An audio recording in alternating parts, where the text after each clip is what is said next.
Hilal Uddin সভাপতি, শাহিন আলম সম্পাদক, লক্ষ্মীপুর শ্রমিক দলের ৩১ সদস্য বিশিষ্ট কমিটি ঘোষণা।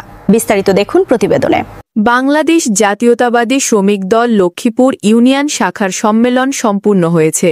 সম্মেলনে সভাপতি হিলাল উদ্দিন, সাধারণ সম্পাদক শাহিন আলম ও সাংগঠনিক সম্পাদক আব্দুল মান্নান প্রামাণিক সর্বসম্মতিক্রমে নির্বাচিত হয়েছে। আজ শুক্রবার ১৭ অক্টোবর বিকেলে লক্ষ্মীপুর ব্লু স্মৃতি গ্রন্থাগারে কার্যালয়ে এই সম্মেলন অনুষ্ঠিত হয়। সম্মেলনে সভাপতিত্ব করেন মোহাম্মদ হিলাল উদ্দিন। এ সময় প্রধান অতিথির বক্তব্য রাখেন উপজেলা বিএনপির সাবেক সহসভাপতি রবিউল ইসলাম রবি।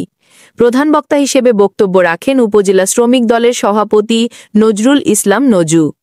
লক্ষ্মীপুর ইউনিয়ন বিএনপি সাধারণ সম্পাদক মোহাম্মদ বাবুল করিমের সঞ্চালনায় এ সময় বক্তব্য রাখেন উপজেলা শ্রমিক দলের সাধারণ সম্পাদক শফি উদ্দিন শফি, লক্ষ্মীপুর ইউনিয়ন বিএনপি সভাপতি কামরুল ইসলাম ঝন্টু প্রমুখ।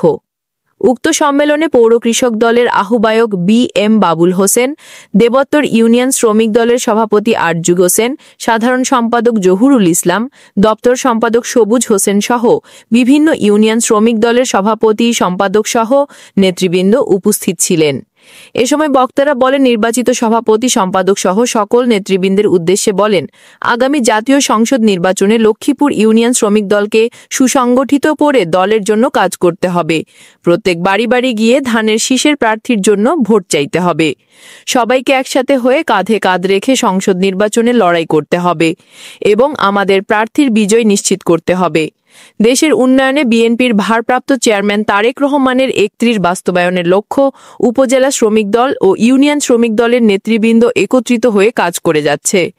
আমাদের নেতা বিএনপির মনোনীত প্রার্থী হাবিবুর রহমান হাবিবকে বিপুল পরিমাণ ভোট দিয়ে জয়যুক্ত করে মন্ত্রী হিসাবে দেখতে চাই। উক্ত সম্মেলনে লক্ষ্মীপুর ইউনিয়ন শাখা শ্রমিক দলের একটি পূর্ণাঙ্গ কমিটি ঘোষণা করা হয়েছে।